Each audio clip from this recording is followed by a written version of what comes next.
folks, and welcome to this week's show. Good to see everybody. And back by popular demand, we've got Paul and we've got Jeremy.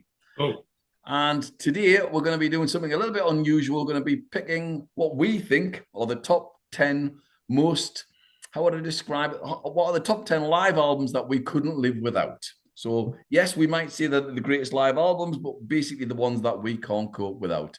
And in some cases, maybe it's the ones that have had the greatest effect upon us. So we've all seen all those polls. They always have the same albums over and over again. I'm sure some of ours will be some of those, but we'll hopefully throw some curveballs in for you as well and hopefully make it a little bit of fun. So, Paul, just before we start, we're going to just talk about sort of the rationale behind some of our choices, and then we'll just dive in. So, Paul, just give us some of the reasons behind some of your sort of choices, or how you whittled your choice down to 10. I think for me, I kind of took the approach that I went for albums that were really special to me that I couldn't really live without in terms of being live albums. And for me, a lot of them are like a snapshot in time. They take me back to a time when I saw a particular band. And I think out of the 10 albums I've chosen here, I think I've probably seen eight of the acts live. So listening to the live album can transport me back to that actual gig, even though it wasn't the gig I was at that was recorded. I was there around about that time. So for that reason, a lot of my albums are from a particular era, and I make no apologies for that. I think that's fair. That's a fair point. Jeremy, yourself? Well, I happen to love live albums. I also listen to a lot of bootlegs. Yeah. I just enjoy listening to live music. But when I think about a live album, I don't want something that's necessarily just a dump of a concert. I feel like it should have some craft behind it, although some of mine don't. So I break my own rule a few times.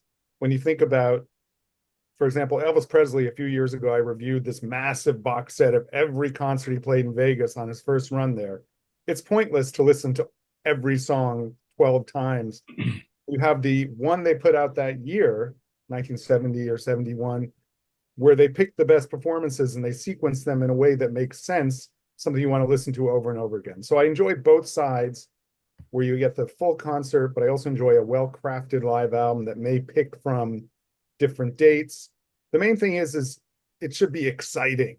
I think, I eliminated jazz just because it was just too much. There's a lot of jazz live albums that I love. But when I think about rock and roll and those kind of formats, that kind of music, it should be exciting. You should be bouncing around the living room when you put it on. It should not just leave you sort of scratching your chin and thinking, oh, that was nice.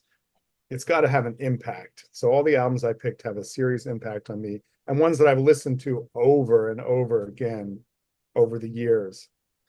I will say that I note that I have 10 albums on the list, obviously. 8 of them are from the 20th century. 2 of them are from the 21st century. I'm very dedicated to the music of our time, and I really wanted to give that some precedence, but I did not do that in any way that handicapped those albums. They're albums that I've listened to death since they came out. And then the others are from the 60s and 70s. What can you say? The 70s especially was a heyday of live albums. Yeah, it is. Really ignore it. That's where we're at. Mm-hmm. Yeah, totally. But, what about you, Sid? Yeah, I totally concur. And I left bootlegs out because there are some bootlegs that. So James Brown live in Zaire, I have listened to death, and it's been a massive influence on me when I was a kid. From '74, the Thriller Manila gig, and it's brilliant. But I didn't put it in because it's not officially released, and people all don't have access to it. So I've went with what I would describe as official releases. And I tried not to go down with, I did in some cases, so I broke my rule, go with things that have been subsequently released as deluxe editions where you've got extra stuff on and stuff. But I tried to stick with like certain albums at the time. So, for example, that came out at the time. So, for example, Queen are possibly the best band I've seen live, and I didn't put an album in by them because I wasn't a huge fan of Killers, It's All Right. But they've had subsequently some great live albums, but they've all been after Freddie's died, so I don't really count them as proper albums. They're great things to have, but it's not really the same as being a sort of coming in the discography at the time when the band were really going. So I've gone down that rule generally, but there is a couple of exceptions or to a point.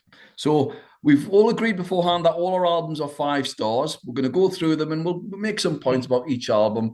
And go and check them out, folks. This is the key. If you haven't seen them, I love a live album. I know some people don't. I don't quite understand why, but there you have it. That's up to them. That's their loss. So we're going to start with you, Paul, then go to Jeremy, then myself. So what have you got in at number 10 and why? Number 10, I've got Goodbye Tour by Cream from 1968. It would have probably been higher in the chart, except I've kind of fallen out of love with Eric Clapton a bit over the recent years because of his various idiotic ideas and his racism and all the rest of it. But back in the day, I was a huge fan of Cream. When I was 15, I was like absolutely blown away by them. And there were a couple of live albums at the time. There was Cream Volume 1, Volume 2, which were okay. There was also the farewell gig at the Royal Albert Hall, which only came out on DVD. But the sound quality is absolutely terrible in that. But 4 years ago, they put out the four CD set of from the farewell tour, which includes three concerts in America on the West Coast. And the quality of them is absolutely fantastic. But actually also included the Royal Albert Hall one for the first time on CD. The quality is still not nearly as good as the concerts in Oakland and the LA Forum, and I can't remember where the other one was, but the quality is just fantastic. And it's it's all the best, the best songs that Cream did. A bit like Jeremy was saying before, I don't think I need the same set list 4 times over. So I wouldn't listen to the album in its entirety, but just to listen to any of those and to hear Ginger Baker, Eric Clapton, and Jack Bruce, who was my bass playing big hero, just really sort of going at it. It's just and the spontaneity and it's just incredible, And nobody else is doing that at that time, and for that reason, I couldn't be without a Cream live album. Okay, yeah, good points. Yeah, good choice. Good choice. Awesome. Well, Jeremy. Clapton will show up later for me, but not in at 10. In at 10 is Metallic KO by Iggy and the Stooges. Yeah. The last ever Iggy and the Stooges show. It's almost a bootleg, and I'm very lucky because I had an Iggy Pop mentor in high school. He told me all the good albums to get, and in every store you could find a blue copy of this for about $3. It was a nice price. But he told me, no, you have to find the silver one, because the silver one is the original pressing, and it doesn't sound like mud. It still sounds rough. It's raw, it's rough, it's ready to rock, but the silver one sounds credible and has that sonic impact that you would want from an Iggy and the Stooges show. This is a 5-piece version of the band with James Williamson on guitar, Scott Thurston on piano, and then you have the Ashton brothers, Ron on bass and Scott on drums. It's chaotic, it's crazy, but when they just want to cook and rock out on a song, they are tight as heck. I mean, it's just fantastic. Of course, there's a whole story behind it where the audience is constantly throwing stuff at him and he's reacting to it and baiting them. He says, throw all the ice cubes you got, in his wonderful Michigan accent. It's just a fantastic record. And by the end, he just says, should we do Louie Louie? And they do Louie Louie, and it's wonderful. There's a lot of bad words on it that sometimes I like to quote at different times. One thing I'll say, one of the most hilarious, the first song on side 2 is called Rich Bitch. And he says, this song goes out to all the Hebrew ladies in the audience. He was Jewish himself, so I feel he got away with it. But still, you're like, what is this? This is kind of surreal aggression. Yeah, Osterberg is as Jewish as it gets as a surname, isn't it? So I think it's really a fantastic record. Great version of Raw Power. Gimme Danger's on here. A couple of songs that never made it onto an album. Just a fantastic document of a chaotic night in the life of Iggy and the Stooges. Great choice. I love them. I saw the Reforms Iggy and the Stooges, and they were doing the Raw Power album at the Hammersmith. And is that with Williamson? So you saw them with Williamson? Yeah, just one, because Ron was dead at that point. Yeah. Ron Ashton, sorry. Yeah, James Williamson on guitar. and it was amazing. It was, I think the first 45 minutes were as good as anything I've ever seen in my life. It was really funny. Quick anecdote, because Iggy had been in the papers the day before. Finished with stage dive and done this, that, and the other. Not doing any more. Within 2 songs, he was in the crowd. But they were absolutely sensational. I mean, they just tore the place down. They were super tight. I saw him in the 80s, and he climbed up Yeah. a 20-foot speaker tower while we all hoped he didn't fall. He didn't fall. Just brilliant. Love them. Absolutely love them. Well, my number 10, and I've gone in like you saw, this is all personal choices, not necessarily always the best ones. And in this case, this isn't even his best live album, but it's the one that meant the most to me. And that's B.B. King live at the Regal. It's just brilliant. When I was a young lad, I was getting into playing the guitar badly at the time and into sort of blues. And my guitar teacher, Rob, was a sort of in the famous local band, the Skywalkers, and he recorded live at the Regal for us on a tape. And I got home, played it, and thought, oh, it's great. And the crowd are sensational. I listened to it again the other day, first time in ages, and it just blew me socks off. It really did. I mean, the songs are great on it. I mean, all the standards, a lot of the early standards, because it was recorded in 1964, came out in 65, so it's one of these really early ones. You've got songs like Every Day I've Got the Blues, Sweet Little Angel, You Upset Me, which is a great song. I still love singing that one now, to be perfectly honest. My favourite's How Blue Can You Get? It's got a line that I sing to my wife quite often. So in the house, I gave you 7 children and now you want to give them back, which is just love it. She'll sing the other part back to us, just brilliant. Love it. I would argue Cook County Jail from 71's even better, but this means so much. If you listen to Cook's County Jail, folks, give it a go. The introduction, they actually have the guy who sentenced most of the people to jail being introduced as one of the people watching the gig, and the crowd are all booing at the bringing. It's absolutely superb. What a show that is as well. Go and check it out.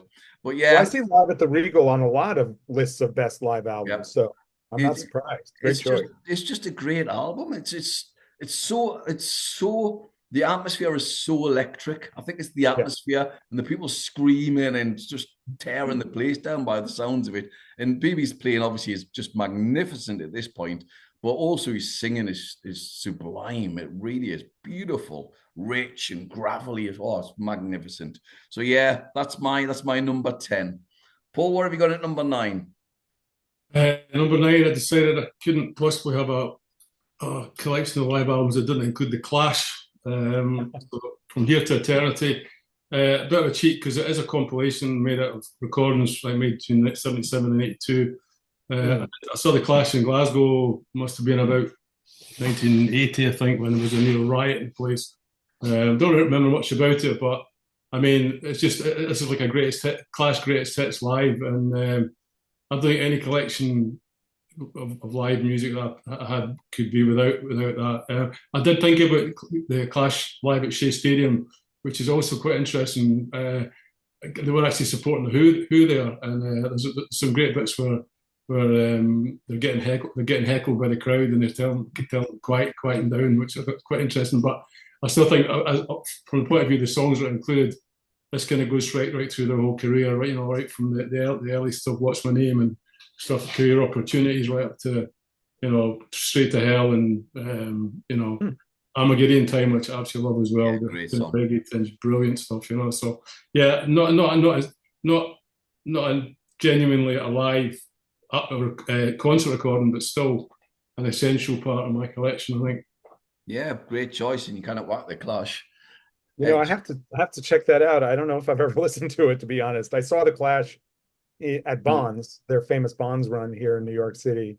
I think some of the songs on that and From Here to Eternity were recorded there, actually. So you might well around that time I got a bootleg live at the Capitol Theater in New Jersey that I listened to constantly. So I think that was my live Clash album, and I didn't get any other ones, but I should check that out. Good choice. Next one.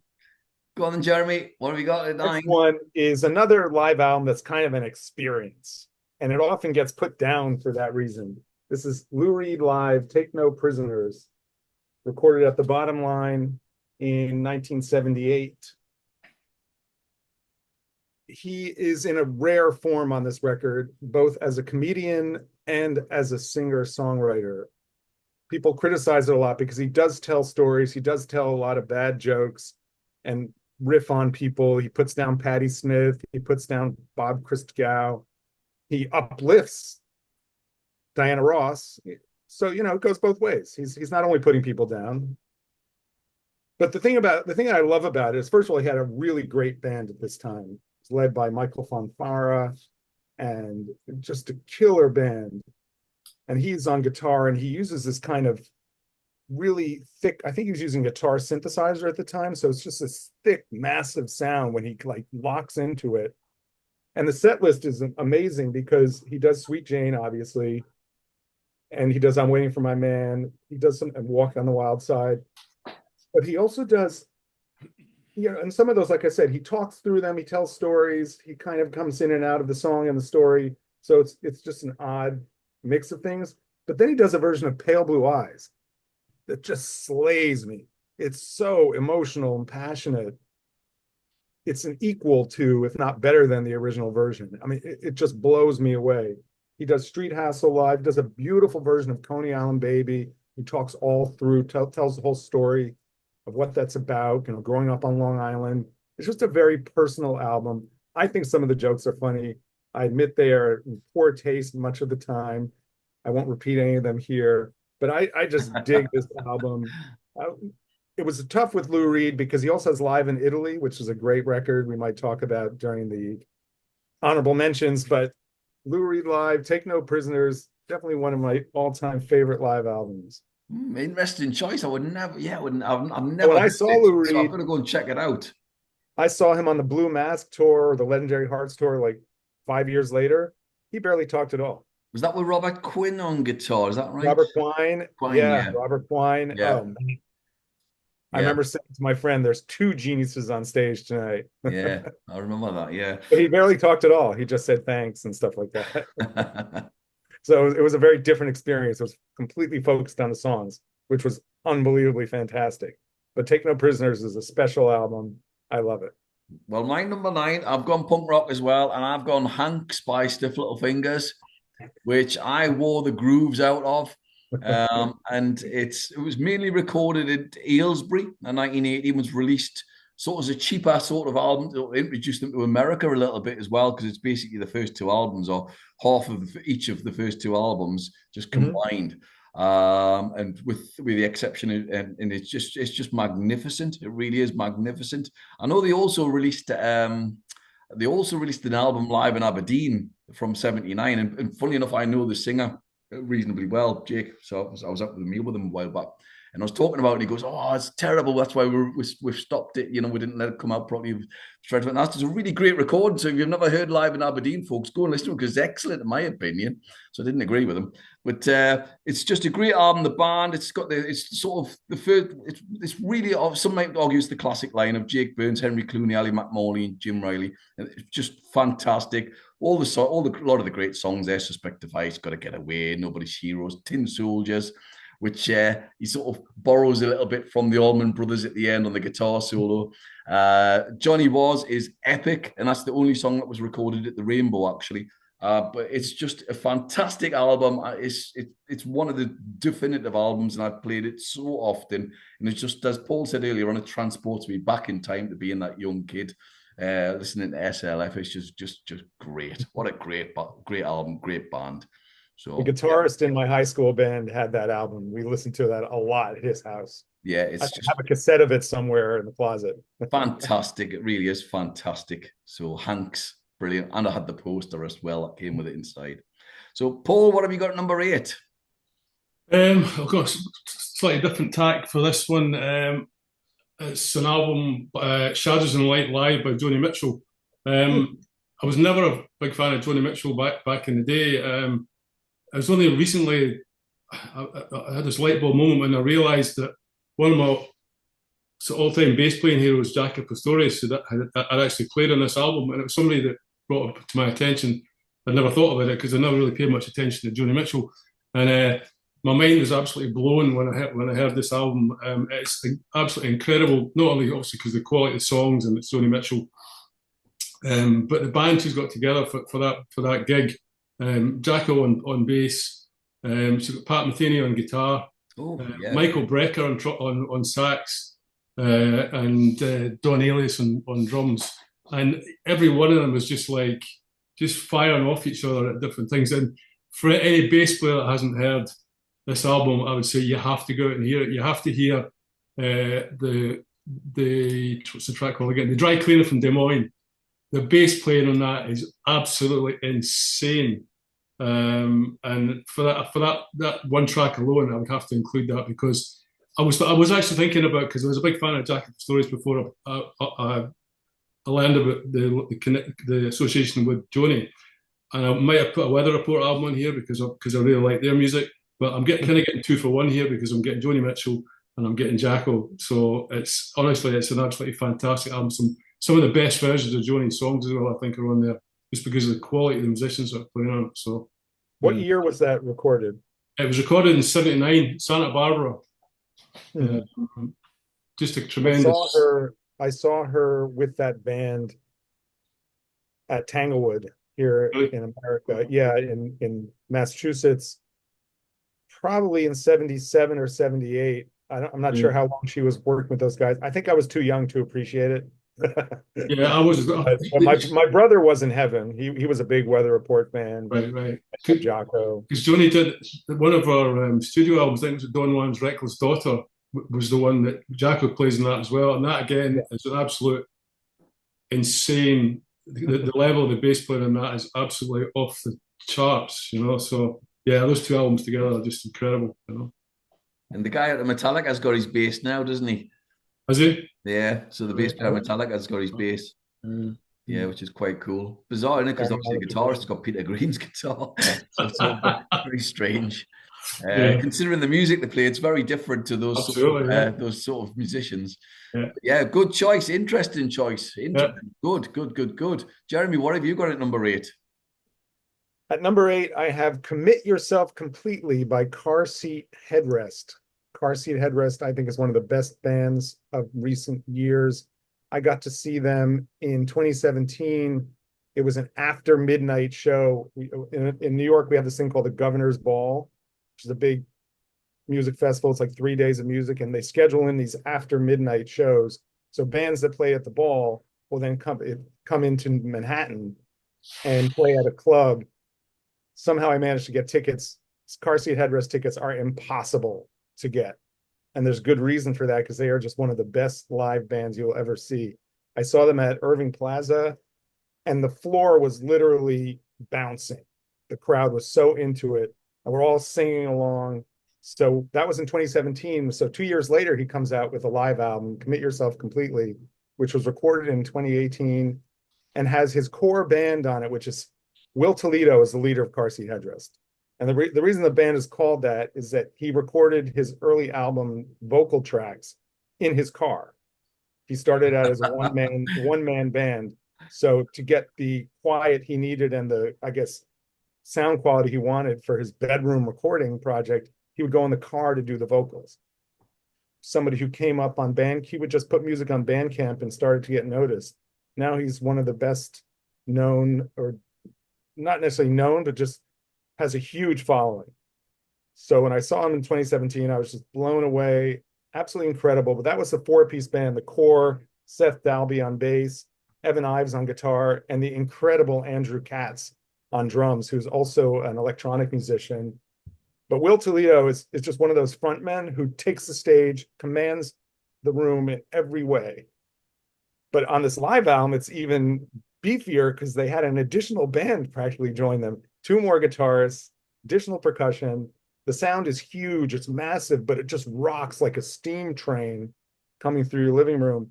So good. It's recorded in several different places over the tour. They picked and chose which songs, they felt were best represented.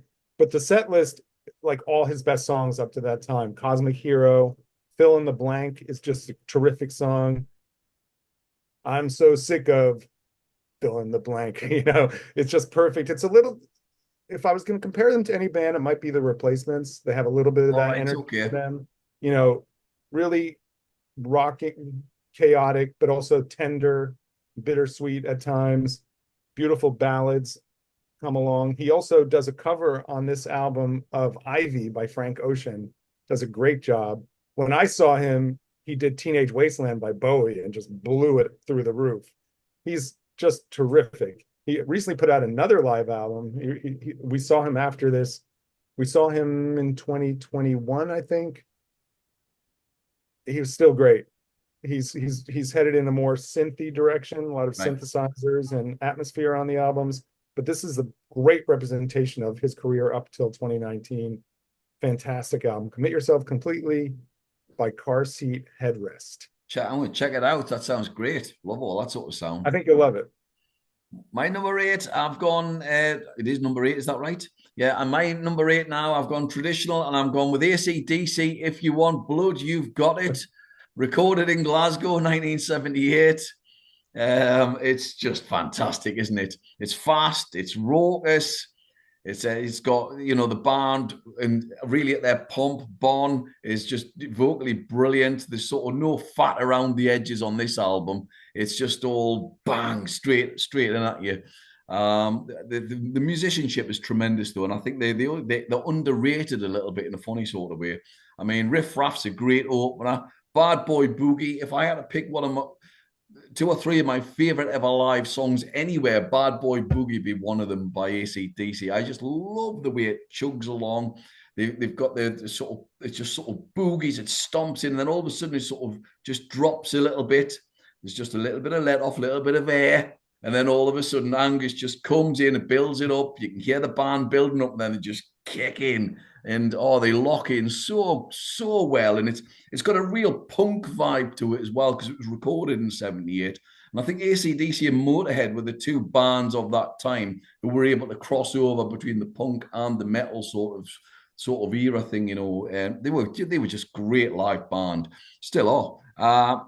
Of course, this is where we get the whole Angus chant as well from, because it was from this version in Glasgow where the whole crowd would chant along to Angus for the whole lot of Rosie, which is the definitive version as well. Let's be perfectly honest about it. And then you got some great songs on there as well later on. Let There Be Rock and High Voltage. It's about 48 minutes long of sheer brilliance, in the band ripping through the sort of Power Rage era, which is my favorite AC/DC album as well, by the way. So hence the fact I just love it to bits. Yeah, what a band, what an album, and you can hear the Glasgow crowd just you can literally hear them bouncing. It's just brilliant. What a great album. So there we go. Paul, what have you got in it? 7. 7, an album that's very dear to my heart, because it was the first it was the first concert I ever went to at the age of 15. Rory Gallagher, Rory Gallagher live in Europe. I saw him in '71, late '71, and I think live in Europe it must have been recorded on the same tour. It came out in May '72. Unbelievable. I mean, the guy was just an unbelievable all-round entertainer. It was so what he did was so natural. There was no gimmicks, no tricks, there was no effects. It was just Rory Gallagher with a guitar and sometimes a harp. And I mean, that album was just I can put it on now, and I'm back in the Electric Garden in Glasgow. It's just one of those albums that he had the crowd in the palm of his hand. And on this album, interesting enough, on this album, there's only two tracks on that album that had been previously recorded. The rest of it was all new to his fans, not necessarily new songs, but new arrangements of old songs. But he hadn't actually. So effectively, it was all like an album, new material by him. I think Laundromat was one of the only songs which is off Juice, which is a fantastic song, which kind of harks back to the kind of heavier taste sound, and also kind of looks towards the kind of more blues rock that he went into later on, which I loved as well. It was any amount of live Rory albums I could have chosen, but this one is personal to me. There's a 6-minute version of Going to My Hometown where he's playing mandolin, and basically it's just the whole crowd stamping their feet and him playing mandolin, and he's got them in the palm of his hand, you know. And then you've got, Bullfog Blues, which is an absolute barnstormer to finish the set with. But yeah, I mean, for me, the guy was just an absolute natural. I saw him a couple of times after that, but that to me, being my first ever gig, I put that album on. I put it on this afternoon. I could feel it so well, not. It was like shit. That takes you back to when I was 15. Absolutely fantastic. Great choice. Well, funnily enough, because he was originally on my list and I've removed him last minute because Saved you. I knew you were going to put Rory on, so I took him off. And I had live the Irish tour 74. That was I was the 50-50 on it, but it was only my personal connection with that tour. Yeah, absolutely fine. That's absolutely the way. You could probably say there's more out there guitar playing on the later albums, but it's more the kind of the innocence of it and the kind of just the natural sound of it. It's just like it's so contrary to what a lot of stuff that went on in music later on. He's just such a natural, talented musician, Yeah, he's just brilliant. Absolutely top draw. Jeremy, what have you got in at number 7? I do have to issue one correction. I saw car seat headrest the first time at Webster Hall, not Irving Plaza. Just for the record. So, as you may know from our double albums episode, I am a massive Jimi Hendrix fan. Jimi Hendrix to me just represents the pinnacle of what a person can achieve in music. He influences me to this day. People in high school tell me they knew when I became a Hendrix fan. I just looked different. I acted different. I didn't change my hairstyle. It was just coming from within. The effect this man has had on my life as an inspiration, as an artistic hero, as a personal hero, just cannot be overstated. Obviously, there's a ton of live material out there. Live in Maui is pretty fantastic. Live at Miami Pop is also great. There's also Live at Monterey. There's the Jimi Hendrix soundtrack album, which is almost all live performances. But the one I picked to represent him on this list is Jimi Hendrix in the West. Great choice. Thank you. Yes, I found this in Canada when I was a kid. It's a crafted live collection released in 1972, not too long after he died.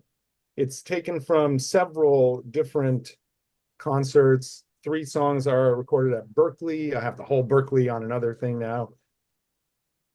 2 at the Isle of Wight, 1 at San Diego Sports Arena, a fantastic version of Red House. But one of the things that makes this so unique and important is that it has 2 songs recorded at the famous Royal Albert Hall concert.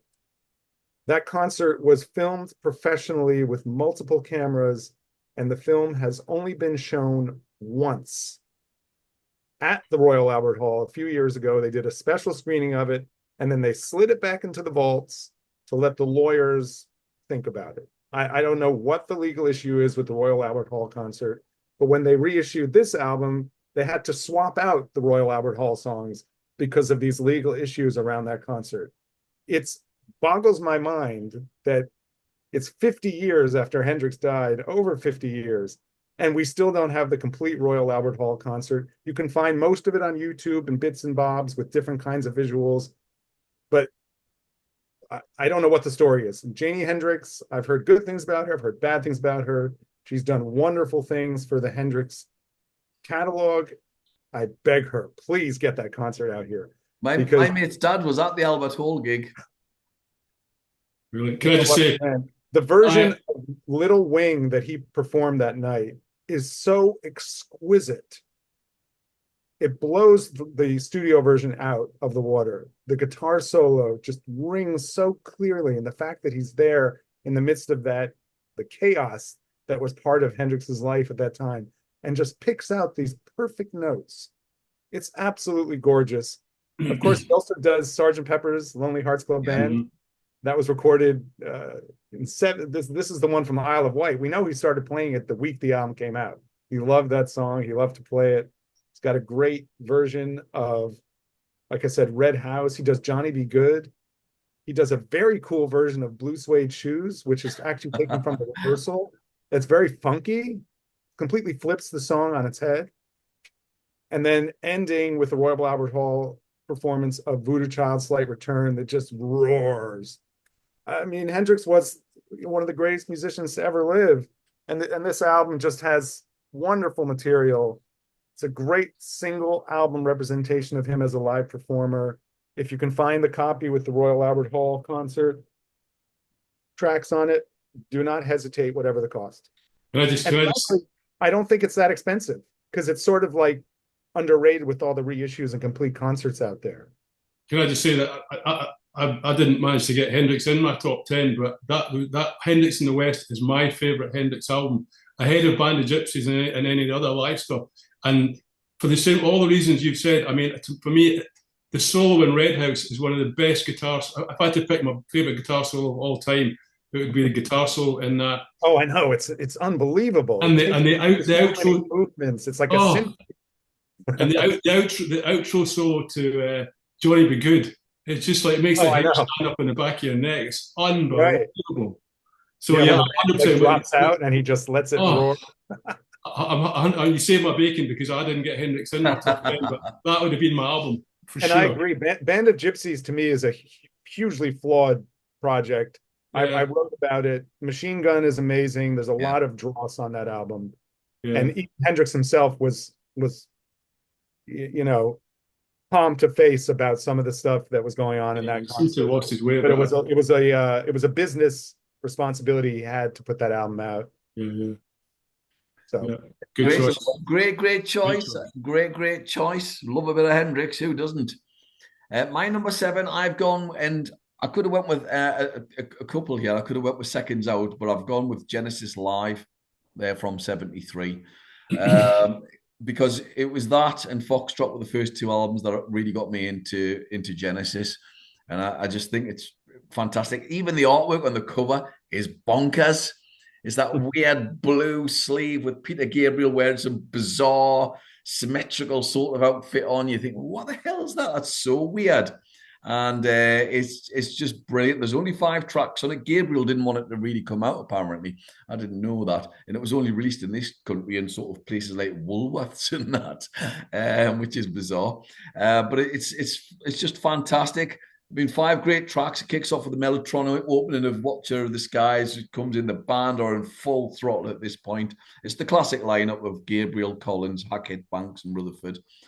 Just the brilliant prog lineup, if you like. Get them up by Friday, so you got a bit of social commentary in there, and that's brilliant.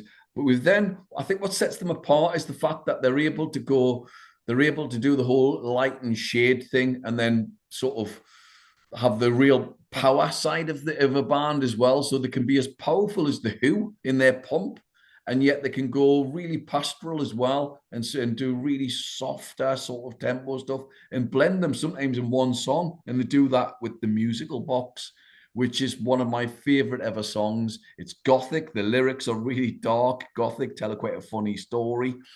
But it also, as I say, has that real sense of the Who. And Phil Collins says he wanted to have that Keith Moon style feel to it at parts as well. And Gabriel refers to them as well, bizarrely.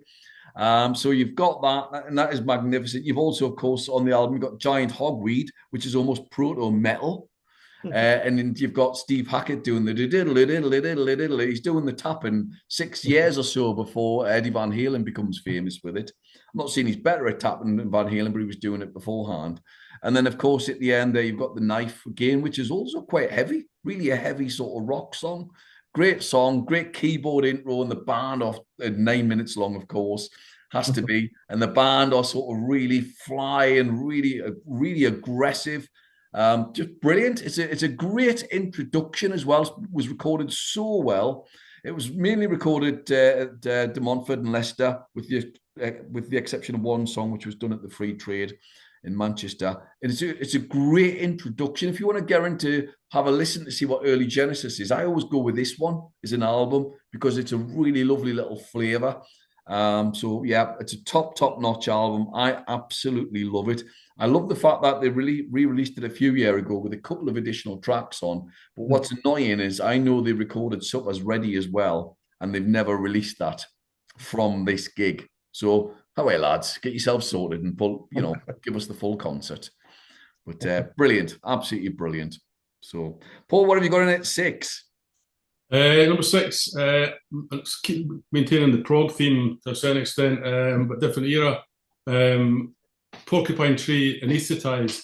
No musician in the last 20 years has really sort of got to me as much as Stephen Wilson has in his different iterations. And he was with Porcupine Tree, and now he basically tours on his own name. But absolutely unbelievable musician. I mean, he's often been referred to as the best musician you've never heard of because he's still very much under the radar for a lot of people. But this album, Anaesthetised, came out in 2010. They were touring the previous studio album called Fear of a Blank Planet at the time, and it's just an incredible album. I mean, if you listen to nothing else off that album, listen to the title track, which is 18 minutes long, but it's absolutely mind-blowing. It's like just light and shade the whole way through. There's no jamming, there's no filler, as there is in a lot of sort of long, sort of 20-minute songs, but the standard in musicianship is just incredible. You've got Richard Barbieri, ex-Japan keyboard player, basically kind of creating these soundscapes for Stephen Wilson to play in. And on top of that, the bonus is on drums, you've got Gavin Harrison, who to me is probably arguably the best drummer on the planet these days. It's unbelievably good. He's probably the only drummer I would actually go out of my way to see, irrespective of who he's playing with. He is that good. So yeah, I mean, I wasn't a big prog fan in early days, but I really got switched on to Stephen Wilson, both his as Porcupine Tree, and actually I was a bit disappointed. I thought I'd missed the chance to see them because they disbanded 9 years ago after I got into them. But they did a reunion tour last year, and I managed to get them to see them in Manchester, and they're absolutely fantastic. So fingers crossed they'll do it again, but I don't know. And he's one of the great engineers out there as well at the moment. Absolutely, he remixes everybody's albums. Yeah, I was going to say that. And he does a great podcast, The Album Years, which is worth checking out. It's fantastic. He's a good guy. He's a good guy. Great podcast, The Album Years. Very I've listened to a couple of those. Yeah, very good. Worth going to see. It's touring next year again. Worth going to see if they get a chance to see him live. And he always surrounds himself with the best musicians as well.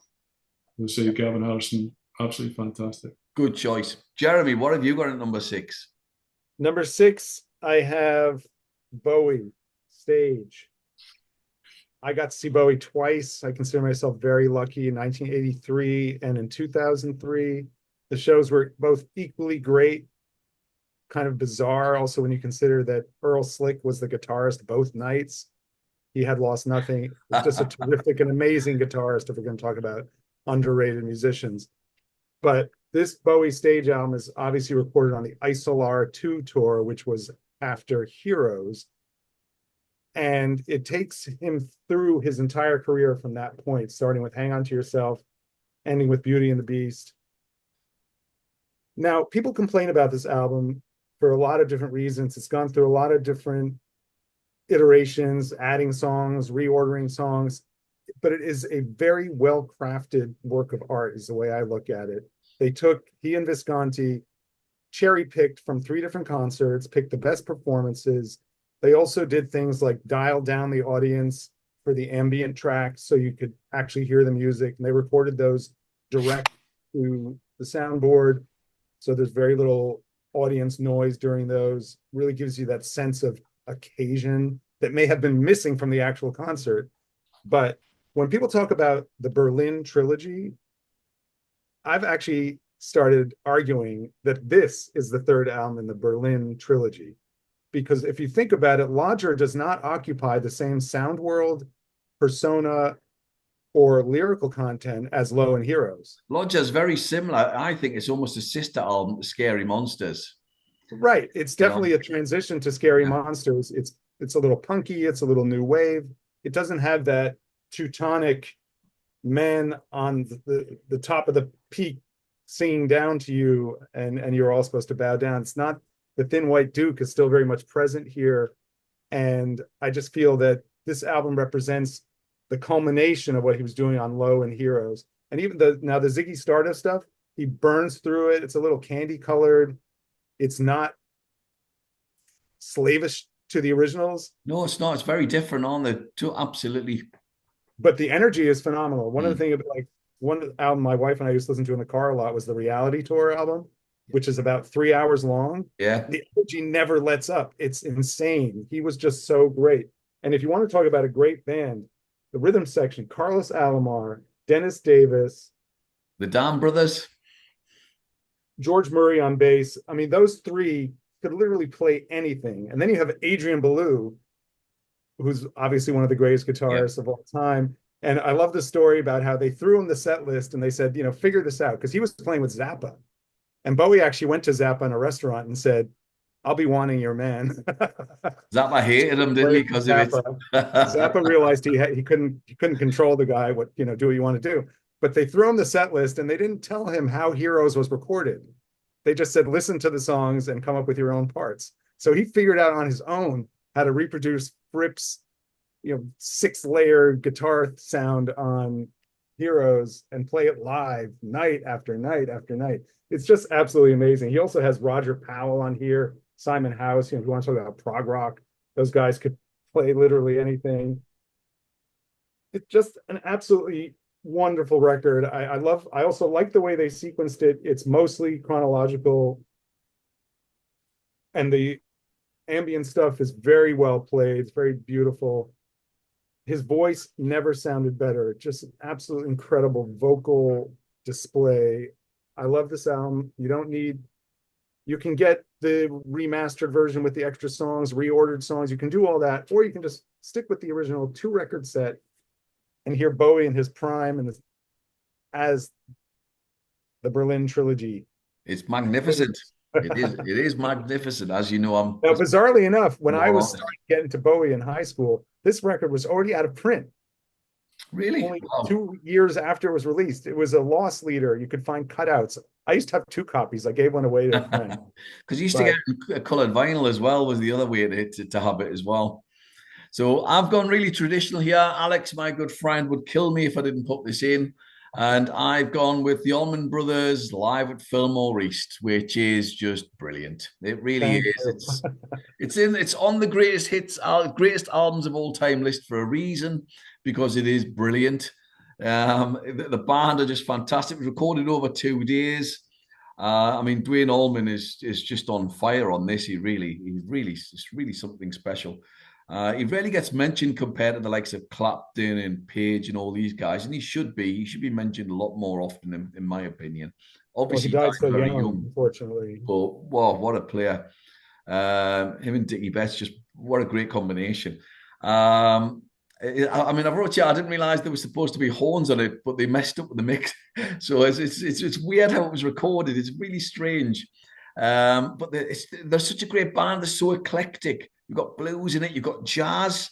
You've got sort of a little bit of country in it. There's a real blend. There's a bit of rock in it. There's just such an unusual band.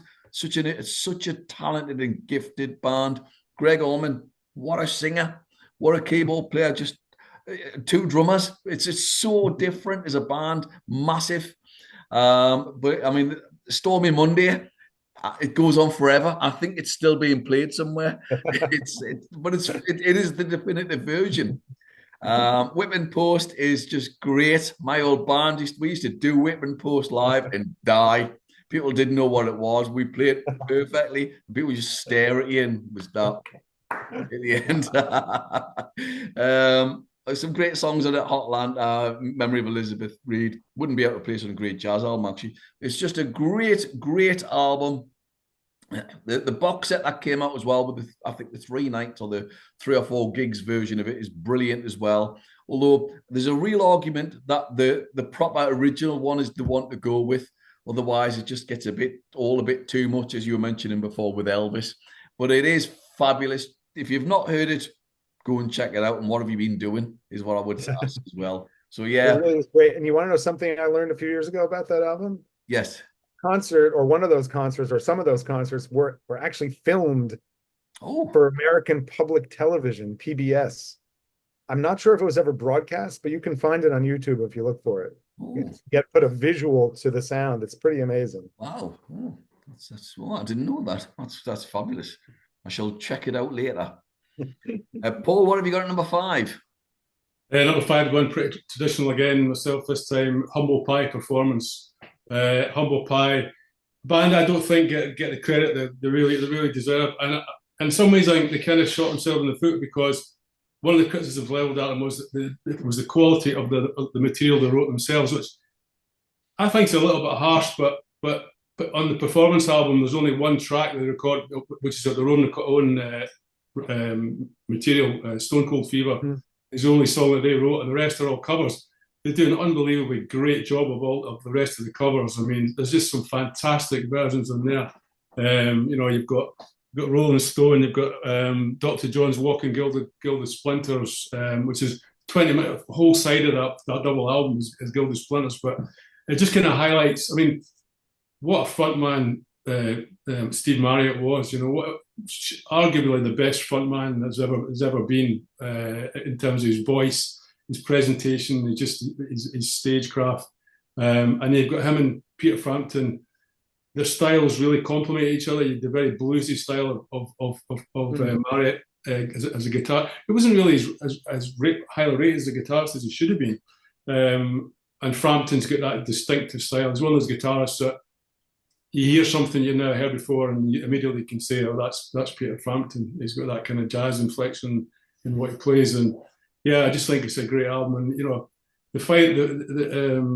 the final track, "I Don't Need No Doctor." I mean, you just got to turn it up all the way up to 15. It's just incredible.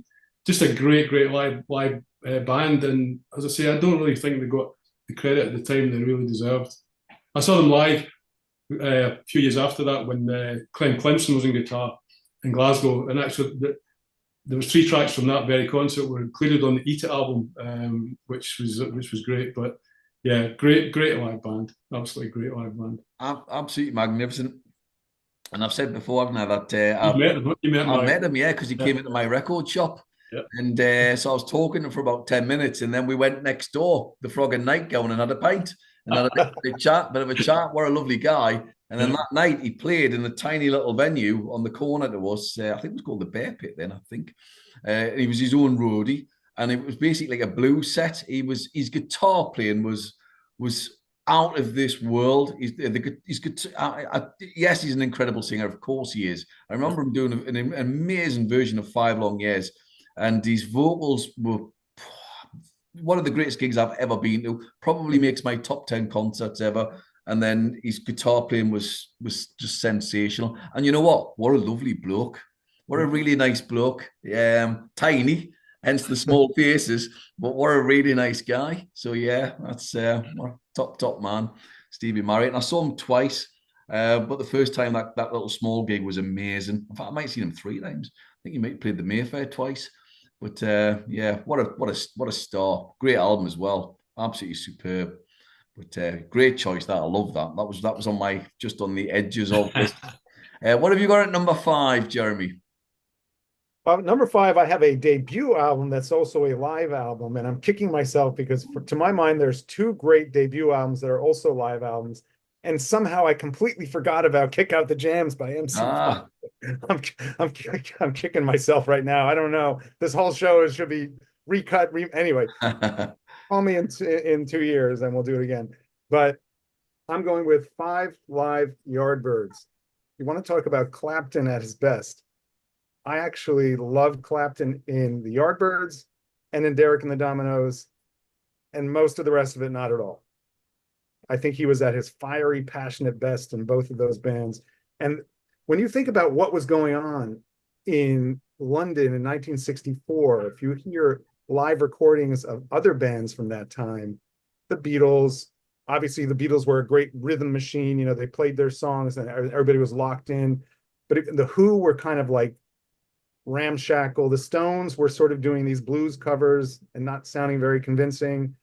The Yardbirds came out and they did something completely different. They blew these songs apart, and they would do what they called the rave up, where they would slow the song, they'd bring the song down, and then they would bring it up to this level of intensity that has rarely been heard anywhere before or since. And the whole band also gets very little credit for how good they were. Jim McCarty on drums and Chris Dreja on bass, or rhythm guitar at that time. Right, Paul Samwell Smith was still in the band. He later went on to become a super producer, and Dreja became a very good photographer. And Keith Relf people criticize his vocals. I think they're fine. His harmonica playing is excellent, though. He can blow a harp quite well. I don't know where they found their way into this music. I find the whole thing very interesting. I even wrote about this with Led Zeppelin. When you think about these pasty-faced schoolboys who became snake-hipped blues monsters on stage, how did that actually happen? That's the power of music. And you hear it in here. They are so excited to be playing this music, to be introducing it to their audience at this tiny club. I just think it's a fantastic record. I love every song on it, but obviously probably the best, if I was going to say, you have to, if you want to understand what's important about the Yardbirds in this first period before they became psychedelic, you have to hear Smokestack Lightning. It roars like a train. It just does. It's so fantastic. Also, their version of Respectable, the Isley Brothers song, is just a hoot. And the last song too, Here 'Tis, which is a Bo Diddley song, I believe, just so much fun. And someone who took a lot from this period was Bowie. Obviously, he was even performing back then with the Lower Third and all his different bands. But I think one thing he took from them was that energy. Like when you hear them do the oh, oh, oh, oh on TVC 15, it's directly from this record. And I just think it's a wonderful album. The best debut album of 1964. Absolutely incredible. One of the best albums of the 60s. 5 Live Yardbirds. Get to it if you haven't heard it. Oh, excellent. Good choice. Good choice. My number 5 is a bit of an unusual one, and I've gone with Randy Newman live in London from 2008. Absolutely love Randy Newman. He's one of my favorite ever artists. He's genuinely, in my opinion, he's a genius. I've seen him a few times, and he's just one of those rare guys who can make you laugh and cry in the same song.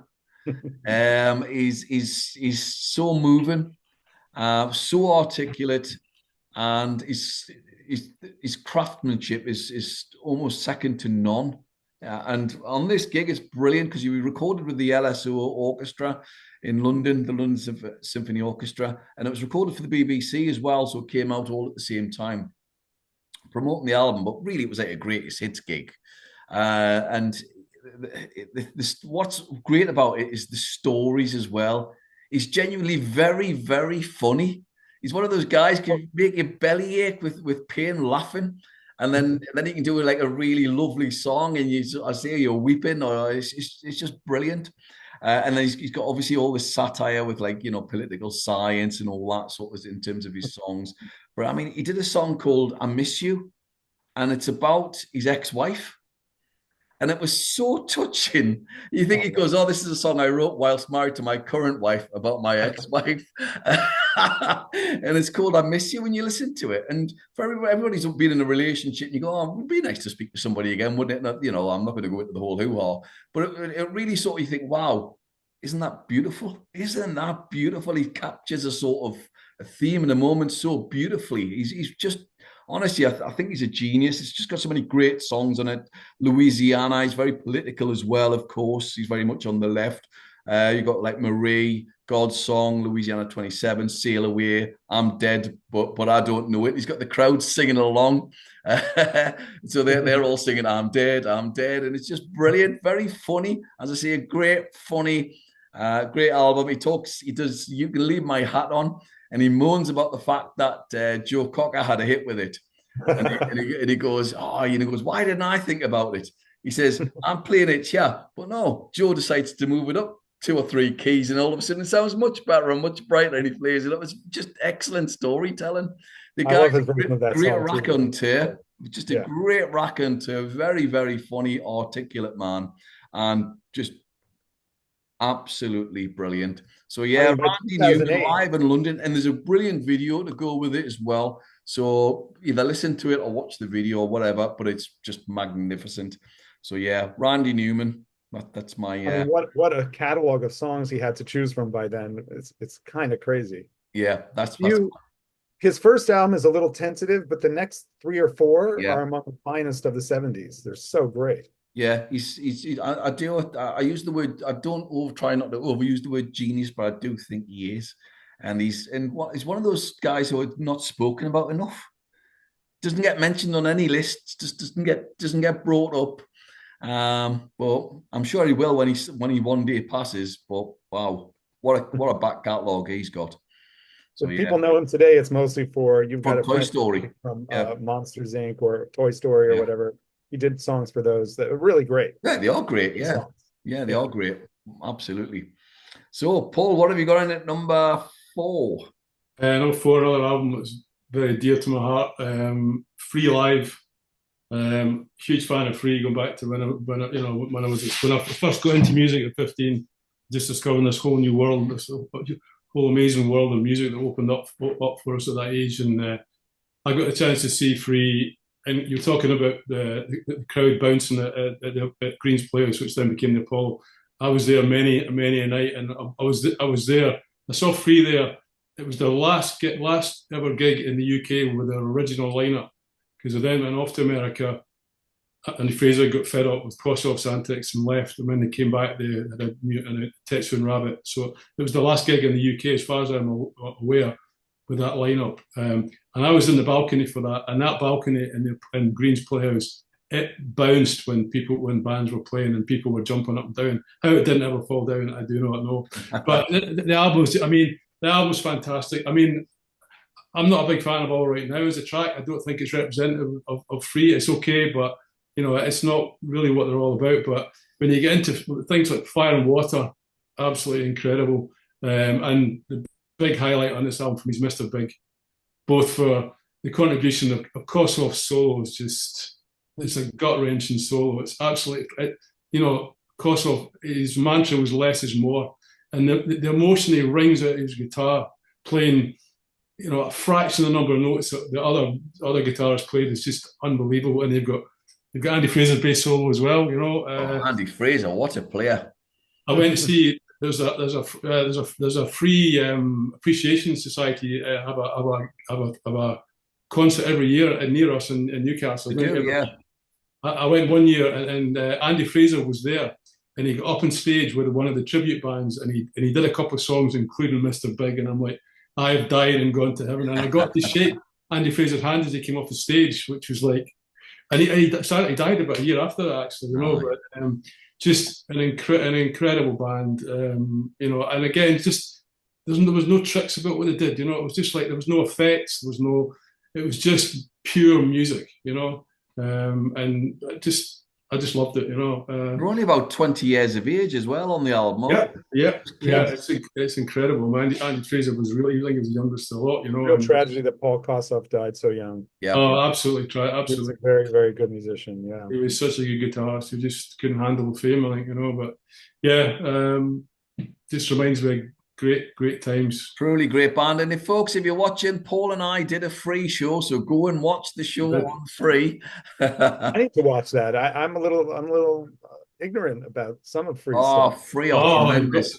They didn't quite do it here in the States the way Bad Company did a few years later. They're better than Bad Company, in my opinion. Oh, way better. The Bad Company are Free light to me. Yeah, I agree. I love Bad Company, but they are better than Bad Company. Yeah, definitely. Go on then, Jeremy. What have you got at number 5 or 4? I think we're at number 4. Four. Number 4. I have an album from the Brazilian band Boogerins. Boogerins is the name of a flower. It's not what you think it is. It's a flower. Supposedly the aroma of love. They are a fantastic psychedelic band from Brazil. I saw their first New York City concert at the late lamented Other Music, one of the great record stores in New York City history. They used to put on concerts, push all the things to the side and put the band in the center of the store. A friend of mine told me about them. He was already hip to them, and I'm not sure I've ever been the same since, because they played as loud as they would on any stage, but in this tiny space, it was really loud. I think the only concert I saw that was louder than that was Susie and the Banshees. One time I saw them, and I don't know why they turned it up so loud you couldn't hear the music at all. You just heard overtones.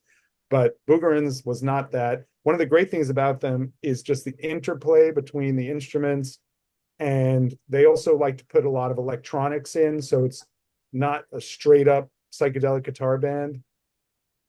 frankly, I don't always know what they're singing about, obviously, because they sing in Brazilian Portuguese, but just one of the best psychedelic bands of our era. And in 2017, they put out this live album called Desvio Onirico, which has 4 songs on it. They're all 9 minutes or longer. One of them is a live improv from their rehearsal space in Austin, Texas. They spend a lot of time in Austin these days. Unfortunately, they do not come east very often. I think the last time I saw them was in 2014. They played at the South Street Seaport. But this album is even better than the times I saw them in concert because they became so assured at being able to like reel themselves into a totally unexplored territory and then bring it back to like the riff-based song, almost like something like the Almond Brothers would do, obviously with a lot fewer musicians. And just, you know, the just very distinctive guitar sounds and tones they get are something that you grow to love if you become a Boogerins fan. My main memory of this record was, I think that was the year my daughter was a ski instructor. So I would take her to the ski area and drop her off. And then I would go off and ski on my own. I'd listen to my phone. And this album was the one that worked the best to ski to. It was just magnificent to be gliding down these hills with this exploratory and sometimes aggressive music playing in your eardrums. I really think it's one of the best live albums. I think since I started my blog in 2009, I think less than 5 live albums have made it to the top 25 of the year. They may get an honorable mention. Commit Yourself Completely was in the top 25. Desvio Onirico was in the top 25. That puts it in a very elite category in my mind. Not only records that are excellent, but records that move you and made me just really want to like live inside the music they gave me. It really is magnificent. And I just learned today that they did put out a vinyl version of this. I thought it was only available digitally. You can find it on Spotify, but I think I'm going to have to buy the vinyl because it always makes me feel weird when an album that I love so much and I only have it in the ether, so to speak. So Desvio Onirico by Brazilian band Boogerins is my number 4 live album for our list. Right, I'm going to check it out. I love discovering new music, so I'm looking forward to that. I was going to go with Neil Young live at Massey Hall, but I've changed my mind. And I've changed my mind because I'm going old school, and Paul will know this in terms of I've gone with Status Quo live at Glasgow, but not from 1976, live in 2013 when they reformed, and I was at the gig, and I saw them 2013, 2014 there, and then I saw the last ever gig of the proper lineup, the Frantic Four in Dublin. And I have to say, along with the specials at Newcastle City Hall on their it was the first comeback gig in 2009. That's the loudest gig I've ever been to, and I've been over 3,000 gigs, and that's as loud as I've ever heard a crowd. I mean, the venue was literally moving at the Glasgow Academy. I mean, you just heard whoa, and the place was moving. And they came on to the opening of the live 1976 album, which is a belter. So they came on to the voiceover at the beginning, which was recorded at the Glasgow Apollo. And the crowd were all chanting the opening, line for word. And then the band came in at 70s level. I was standing downstairs and the bass that just hit you in the chest and almost knocked you over. They were so loud, but not stupidly. They were absolutely brilliant. One of the greatest gigs I've ever been to. And even better, it was recorded straight off the desk and they released them as albums and CDs as well. So there were official releases. And if you get the chance to go and get the Glasgow one from 2013, it's sensational. The band are on top form, but it's just all you hear is the crowd chanting through it. It's brilliant. Some of the songs are just magnificent. What's interesting is Alan Lancaster, the bass player, sings the first 3 songs before Francis even sings. So you've got like his version of Steamhammer's song, Junior Whalen. You've got Backwater, Is There a Better Way? And you've got a couple of the hits like In My Chair. 4,500 times goes on for about 16 minutes. Big Fat Mama is probably my highlight of the album. It's proper hardcore classic rock. Caroline, Bye Bye Johnny at the end, Chuck Berry. It's just a great stomper of a gig, and I had to put it on there more than the Neil Young one in the funniest way because I was there, and it really. Yeah. It's one of those That makes gigs a you look back difference. and go, I was so privileged to be there. The following year, I saw them upstairs in the same venue in the balcony. And as Paul said, the balcony was moving. It was literally doing that. You know, I've never experienced anything like that. It was amazing. So, yeah, I've got Status Quo live with the Frantic Four, Glasgow 2013. I got a question for you. You know, there's certain legendary live venues. Yeah. For example, the Agora in Cleveland, Fillmore East, where you almost know, like, if you find a bootleg or a live record, it's going to be a great representation of that band. Do you think the same? Do you think Apollo Glasgow is one of those venues? Absolutely, it was a brilliant venue. I saw. I'm going to talk about something in the honorable mentions that was recorded there, and I'm starting to get the vibe that that's like one of those places where it just, whether it's the interaction between the crowd, the shape of the space, the sound system, there's something special about it. Absolutely. I went to dozens of gigs there when I lived in Scotland, so it was my local gig. So yeah, I saw all the big bands there. There's 3 or 4 venues, isn't there? Because you had the Glasgow Apollo, Newcastle City Hall's another one, Nottingham, and then you probably had, nowadays you might include things like Brixton Academy or the Albert Hall, of course, but that's a different sort of venue. I would say those are the big 4 or 5 that would really spring to mind. Because Motorhead's No Sleep Till Hammersmith was basically all recorded at Newcastle City Hall. Yeah, so there we go. That's my number 4. Paul, what do you got number 3 then? Number 3, couldn't possibly leave it out. Led Zeppelin and How the West Was Won. I mean, for many years, again, getting into Led Zeppelin at an early age, one of the things that was really missing was a decent live recording of Led Zeppelin. I mean, I remember when at school, the buzz was trying to get hold of this. I've only got on CD, which is Live at Blueberry Hill, which was, and I seem to remember, killer bootleg. Yeah, it was a bootleg. Yeah, I think it was pink vinyl or something like that. It was, and everybody wanted to try and get hold of that copy. Recording quality was okay, but this album, How the West Was Won, only came out a few years ago. It's from '72. I saw Led Zeppelin in '72 at Green's Playhouse. And I also saw them at Earl's Court in '75 as well, which was incredible. So this album came out. How the West Was Won is recorded. It comes from 2 shows in LA Forum and San Diego, I think. Around about the same time, I think earlier in the year that I saw them in '72. So again, it's a kind of like a reference point for me. This was kind of the nearest I was going to get to the concert that I actually was at, and the recording quality is great because Page, I think he sat down and remixed it with Eddie Kramer, and Eddie Kramer recorded it. Yeah, he recorded on the spot too, so he made sure the balances were good. And I mean the quality is great, and not only that, I managed to get hold of it on Blu-ray. And if you've got a decent sound system, 5.1 sound system, it's like being in the venue. It's that good, you know.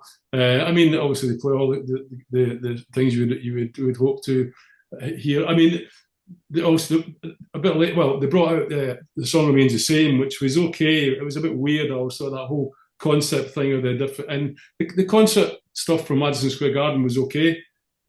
Recording quality was all right, but it doesn't compare to How the West Is Won for me. And I mean, I just, you know, they're one of the biggest bands. They made a lot of tactical errors, I think, in doing Song Remains the Same. It was recorded at the end of the tour. They were a little bit tired out. You can hear that, but the longer songs don't have the tension that you need. You know, the opening is great, Celebration Day and rock and roll into Celebration Day, peerless. But then it drifts a little bit.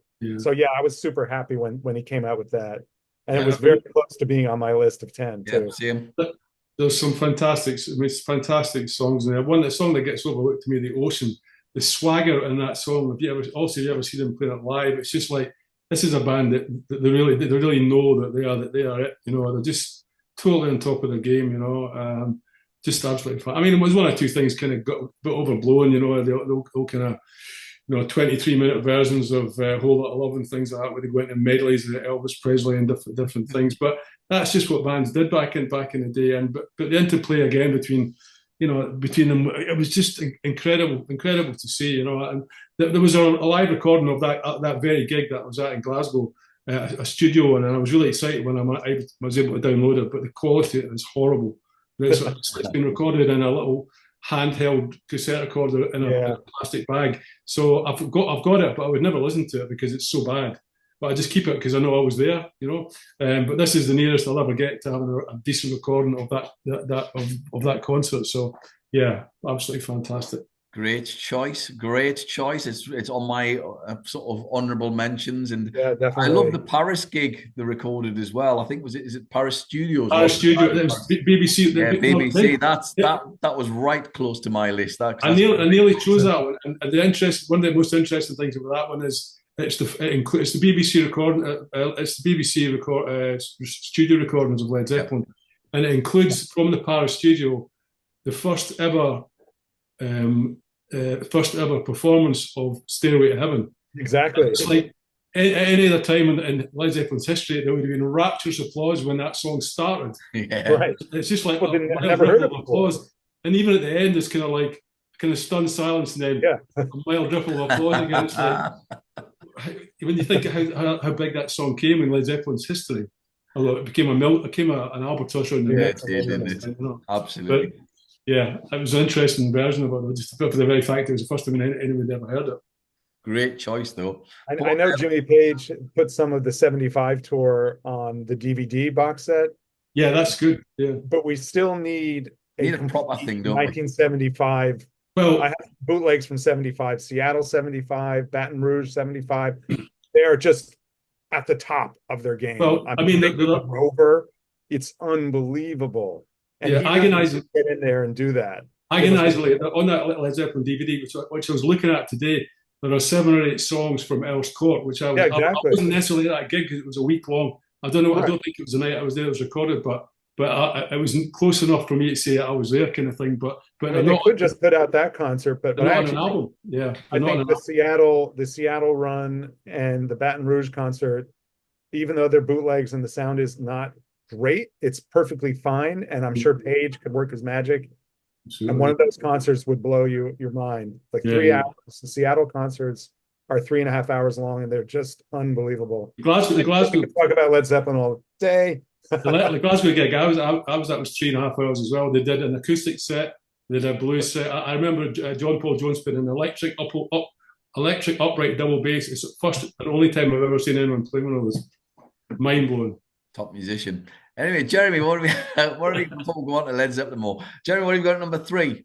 Number 3, I have the legendary The Who Live at Leeds album. I found this copy in Italy in like 1980. It's got all the goodies, the poster, and the contracts, smoke bombs, and but that doesn't really matter as much as how great the music is on here. Obviously, I have the 2 CD version, which gives you the complete concert. That's fine, but there's something about what they did here as a single LP that just makes it undeniable. There's nobody who could listen to this and go, oh, well, that goes on a little bit long. It's just great from start to finish. And when you think about where they were recording, it wasn't some fancy venue. It was a college gymnasium. It was my old university. So I've been there and stood on that little L-shaped stage. And when you think about, it's just 4 people. It's like Zeppelin in a way, because it's really only 3 people playing instruments and a great singer. And what Moon, Entwistle, and Townsend are able to generate, not only just in volume, but in detail, in some of that exploratory stuff, like I was talking about with Boogerins, where they jam and they just kind of find their way to new riffs. I love that kind of stuff where the music will just stop and Townsend will just go da da da da da da da da da da da da da, and then Entwistle hears this and starts playing along. Like, how are they doing? It's just, these are just people at the top. And obviously they became a live concert juggernaut in the 70s, but it started here. I just think it's absolutely magnificent. Magic Bus, maybe, it's a little bit. It's John Entwistle's least favorite song.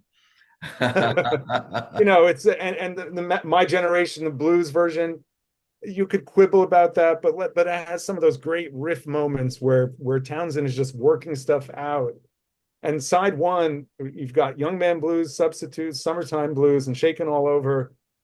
It's just one of the best sides of live music ever recorded. I absolutely love it. They were on fire. In memory of Keith Moon, in memory of John Entwistle, two of the greatest to ever walk the rock and roll stage. Live at Leeds is my number 3. Great choice. Well, my number 3 is one we've already had, and it's Stage. And it's often I'm not overlooked. the only one. I can't believe it. It's often overlooked. Everyone goes with David Live, and I think David Live's good. It's very good. David Live is a pretty cool record, yeah. And then there's another live album from '74 being released recently, and that's excellent, you know. And it was fact there's 2 of them, but Stage is magnificent. I just think you've said everything I want to say with regards to the band, because the band are great, you know. I love the way that I like that extended version. I'm going to go with it. Visconti's done a great job mixing it. I love the fact that, as you say, the first 2 sides, you've got like the hero and the low side, if you like. Then you've got the Ziggy bit, and then you've got like Station to Station, 3 tracks at the end there, and then you've got all the little bits and bobs thrown in, like the Moon of Alabama. Which I love his version of the Bertolt Brecht song. It's fantastic. It's just great. I think you're right as well about the instrumentals are really captured so well, and they really do create an ambience that might not have been at the gigs. I do know, for example, that they've got it all recorded and mixed. I believe the whole Earl's Court concert. So when that, or if, or whenever it eventually gets recorded, will be. Wasn't that Welcome to the Blackout? Yes, that's the show that's out on album. But I know the video footage has all been done, so that'll be interesting to see when it finally does come out, or if. Yeah, I mean, I have a lot of bootlegs from that tour, Gothenburg, Sweden, and. But yeah, Waiting for Blackout, there's a album that did come out, and they're definitely different.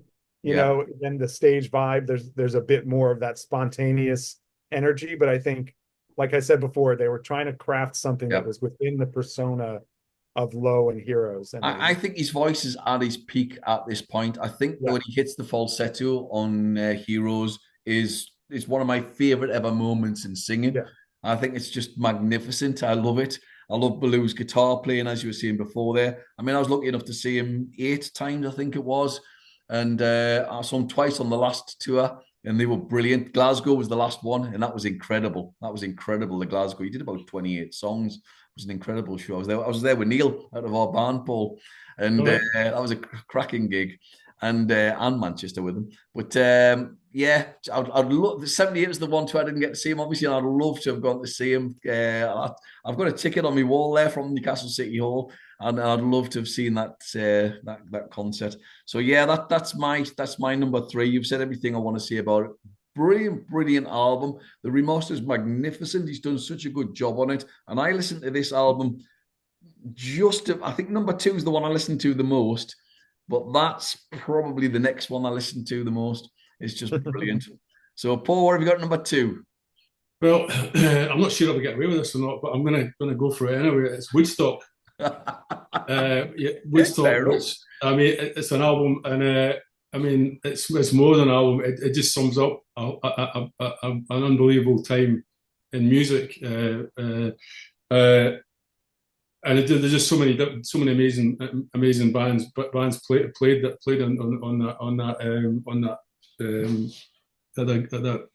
festival, you know. Myself, my parents' copies. Yeah. Well, too. I mean, there's just. I was watching it this afternoon as well. I was watching the video of it as well because I haven't watched it for a while. It's just so good to go back and watch it, but. There's so many highlights. I mean, you know, 10 years after, I'm going home. Absolutely, Almond doing his thing, and Sly and the Family Stone, absolutely fantastic as well. Really getting into it. Santana as well. I mean, I was doing a bit of research today. It's interesting to find out.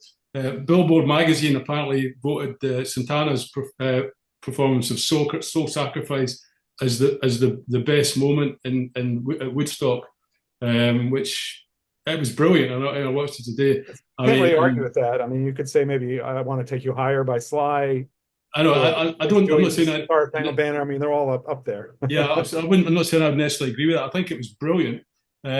I mean, you know, I mean, taking the kind of honours was real. It was Michael Shreve, who was, I think he was 19 or 20. I read somebody was 19, somebody was 20, but unbelievable. And the amazing thing about Santana's performance was that they were virtually unknown. The first album hadn't even come out. The first album came out weeks after that concert. So a lot of people had never even heard of Santana when they appeared there. But for me, their career essentially. Yeah, I know, that's right. But for me, I mean, again, go back to being 15. I remember making a 20-mile bus trip into Glasgow to see the Woodstock film when it first came out, because I was a massive Who fan, and I went purely and simply to see the Who. And I remember just being totally, that bit with the freeze frame and Townsend's got the guitar and he's got the boiler suit on, and I just remember I was like absolutely awestruck at that moment. And then they go into See Me Feel Me, and you've got Daltrey with the frills and the you know, and it's just like, for me, that's one of the best moments on film of music I've ever seen, or ever will see. So that to me was tremendous. But then you've got, you know, as you did mention yourself, Hendricks, and I didn't include a Hendricks album in here because I knew I could sneak in Hendricks. You know? But again, I was looking today, and I knew he came on really, really late. Apparently, it was 10 hours late when he came on. And out of a crowd of 400,000, there was only 30,000 left when he started playing, when it was daylight. But I mean, just for Star Spangled Banner alone, just, you know, that probably was the high point of the whole film for me. It was just like, you know, spine tingling, that performance, you know. So yeah, I mean, I just also, it was also interesting to see the bands that played it who weren't included in the footage of it. Again, I only really found that out today. And the fact that Neil Young was there playing with Crosby, Stills and Nash, but wouldn't allow film of him to be included in the actual final film or on the soundtrack. So they had to cut him out, or anything that had him in it, you know. And Creedence Clearwater wouldn't allow themselves to be included either, because they thought the sound is so crap. So they just wouldn't allow them. And they were one of the headline acts. Eventually, I got a bootleg of CCR at Woodstock, and it's a very good performance. And then they released it as an album. Right. Yeah, that's all. Yeah, that's right. John Fogerty came to his senses. yeah. You know, just a great. I mean, one of my favorite stories about Woodstock is that Arthur Lee and Love were invited to Woodstock, and he really hated to travel, and he could not see the point of getting on a plane to fly all the way to the East Coast for one gig. So he didn't play Woodstock. Led Zeppelin were about as well, but Peter Grant wouldn't let him play because there was going to be more bands. It wasn't just going to be Led Zeppelin, there was going to be other bands on as well. So Led Zeppelin were playing in New Jersey that night, actually. We wouldn't let them play because Jeff Beck group were going to play as well, weren't they?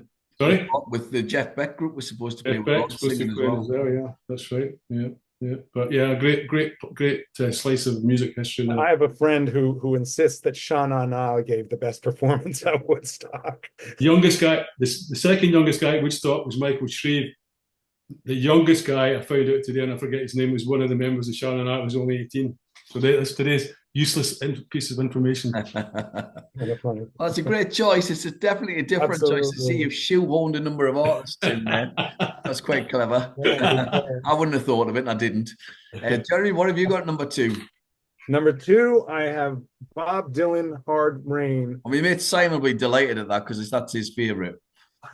I have said in print that I believe it is almost unfair that one of the greatest singer-songwriters of all time, one of the greatest songwriters, is also one of the greatest live performers. I mean, it really does seem overpowered. You know, I mean, the guy is just incredible in concert.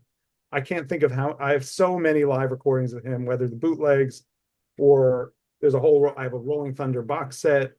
I have the Gospel Years box set, Trouble No More, which actually breaks my rule of hearing the same song over and over again, because I can listen to 12 live versions of Slow Train and not get tired of it. That band was just amazing. But this was the album that actually got me into Dylan as a live performer. There's a kind of nasty, bitter edge to it that I just dig. Most of it was recorded on the second leg of the Rolling Thunder tour at a concert in Fort Collins, Colorado. It was supposed to be broadcast on ABC television, but it was raining. Dylan was in a bad mood. They filmed it, but they never broadcast it. You can find it on YouTube. There's also one track on there, and this blew my mind, from that has Mick Ronson from the earlier iteration of the band. Mick Ronson plays on Maggie's Farm, so that the Bowie Dylan connection is just so hard to work your mind around. And I was a huge fan of also Sam Shepard's Rolling Thunder Logbook, which is this sort of poetic diary of being on the road with Dylan on the Rolling Thunder tour. And he talks about Mick Ronson getting everybody like Roger McGuinn and Howie Wyeth and all these people, getting them into makeup. He's doing their makeup before the show. But it's just such a great representation of Dylan at that time. It's very much a moment in time with, several songs from the Desire album and Blood on the Tracks, and Shelter from the Storm is on here, Idiot Wind, Oh Sister. But then he does the best version ever of One Too Many Mornings. When you listen to the original version on Times They Are Changing, it almost sounds like he's in an ill-fitting suit. Like, you can tell it's a great song, but he hasn't lived any of that stuff yet. Then when he does it on this album, it's like, oh my God, he has lived through it all. And you just, the emotion just burns off the stage. The playing is great. Rob Stoner, amazing bass player, does all the high harmony parts that Emmylou Harris did on the record, on the Desire album. Stoner was also the band leader and really kept everybody on track. Howie Wyeth is a great drummer. Of course, the amazing Scarlett Rivera, who played on Desire and on the tour, just a violin sound that's electric and serpentine, wonderful stuff. T-Bone Burnett is on guitar. David Mansfield, who, a lot of these guys could lead their own band and go on the road themselves, but they were there to support Dylan. And if you've ever watched any of the footage from this, I actually have a DVD that came with a deluxe edition of something that has like one song. I think it's Isis, and it's all in close-up. His eyes are literally on fire because the way he connects, one of the things that makes him such a great live performer is that he never, there have been times when he phones it in, but when he's on track and when he's into it, he's completely invested in the passion that led him to write the song in the first place. He's not just singing a song, he's like living it, and you can see it in his eyes.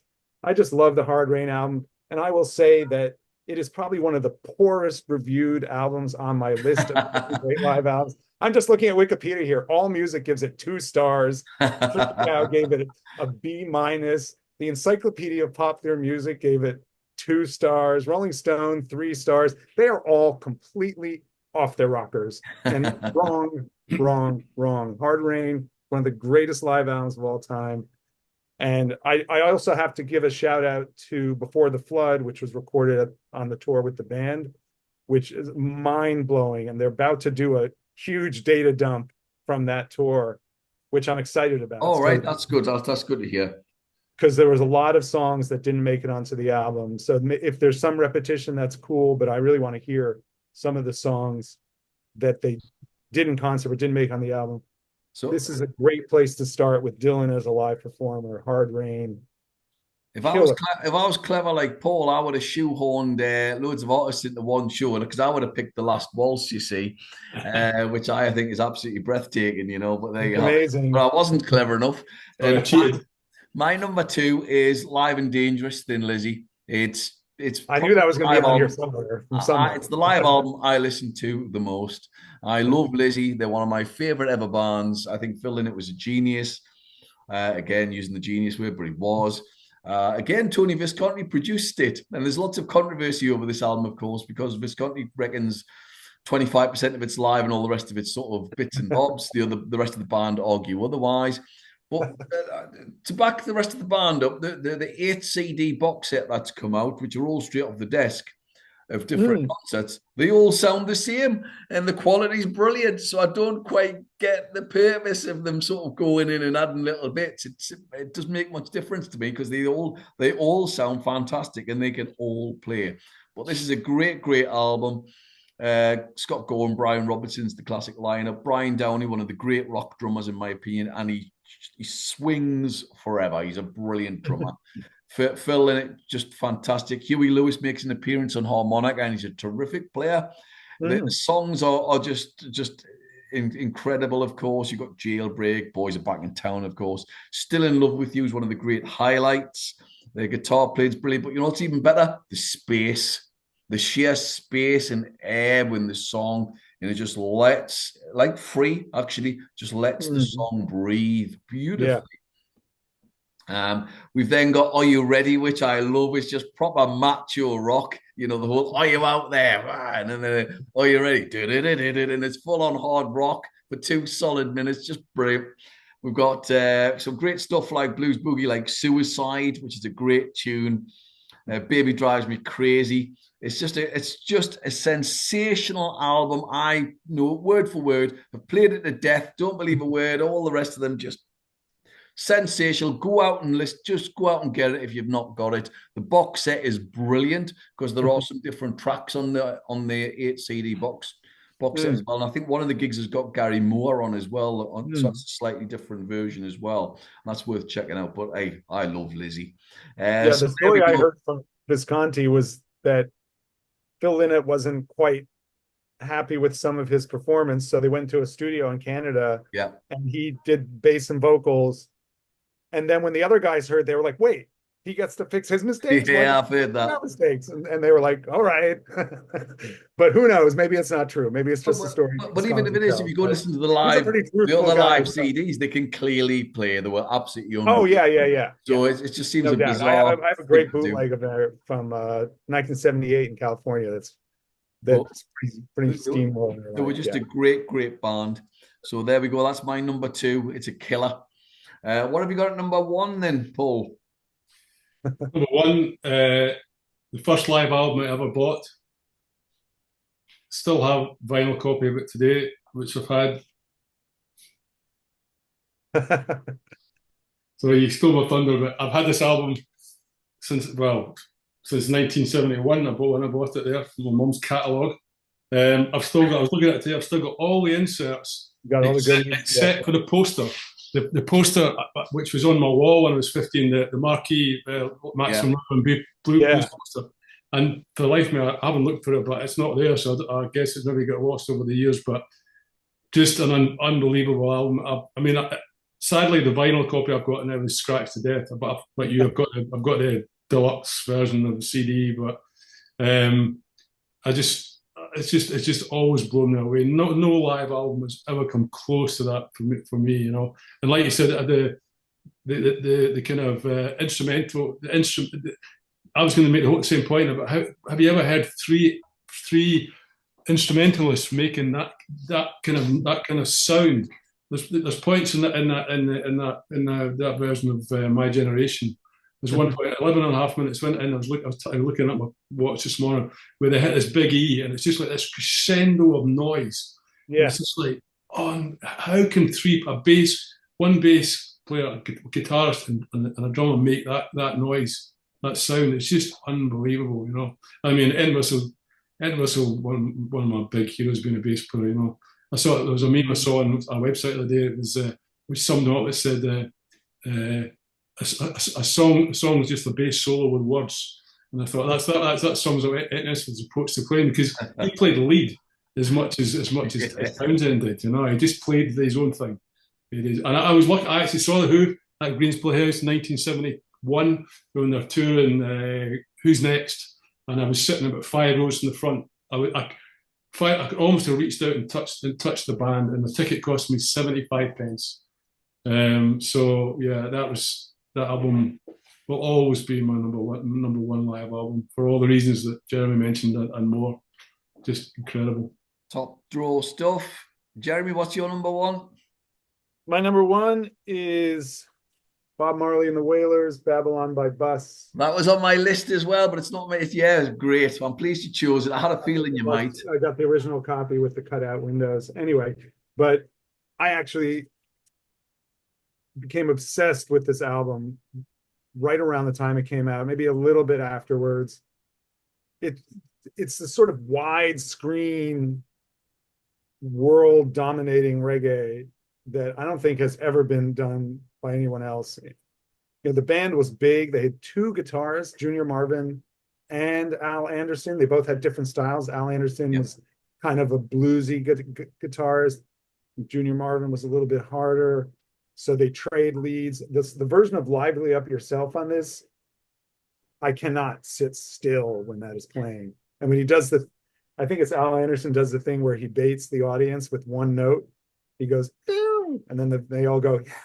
And he does it again, Down, and they go, yeah, louder. And it's just, and then he goes into the, you know, so it's a little bit like Bowie in a sense that he assembled the best musicians at that time to play this music. Obviously, the rhythm section, the Barrett brothers, Aston Family Man Barrett, Carly Barrett, just two of the greatest bass drum combinations of all time. The I3s, beautiful background vocals. It's just staggering. It was recorded. Nobody actually even knows quite where it was recorded. They give various information about it, but it was on the 1978 tour, probably in Paris. But it doesn't really matter. And one of the things I love about it too is it has a little map on the inner sleeve. And one of the places he played on that tour was Lenox, Massachusetts, which is, you know, about a mile away from my country house. And I think about myself lying asleep in the country, you know, in my bed up there while he's playing. Yeah, and obviously a lot of great people have played in the Berkshires, from The Who and Santana opening or Miles Davis opening for Santana, you know, all when I was a kid. But I didn't get to see Bob Marley until 2 years after this was recorded in 1980. And it was really just as good. The band was pretty much the same. He only played for about 45 minutes, however, because it was a triple show with Curtis Blow opening and then the Commodores closing out the show. It was a great lineup, that, like. Yeah, it was Bob Marley. He wanted to reach a more Black audience. So he created this kind of showcase that put him right in the middle of burgeoning hip hop and then funk and soul from the Commodores.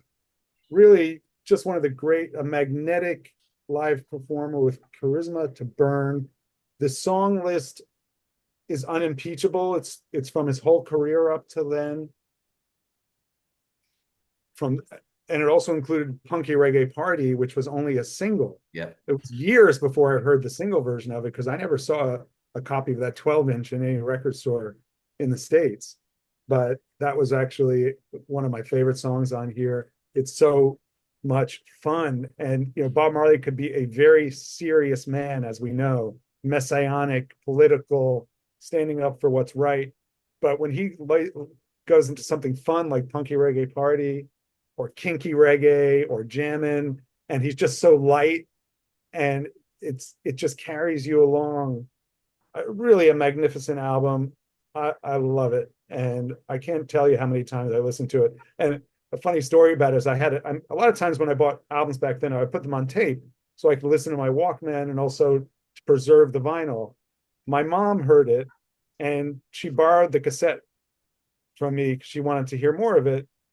Or maybe I played it in the car and she borrowed the cassette and like weeks went by and she would not let go of that thing. She absolutely loved it. So, and my mom was mostly a jazz person. She loved the Beatles and Dylan and stuff too, but mostly a jazz person by that time in her life. But I was like, Mom, can I get my cassette back or should I make another copy? Tell me what's going on here. So Bob Marley and the Wailers, Babylon by Bus, my #1 live album. Great live album. That's definitely on my honorable mentions.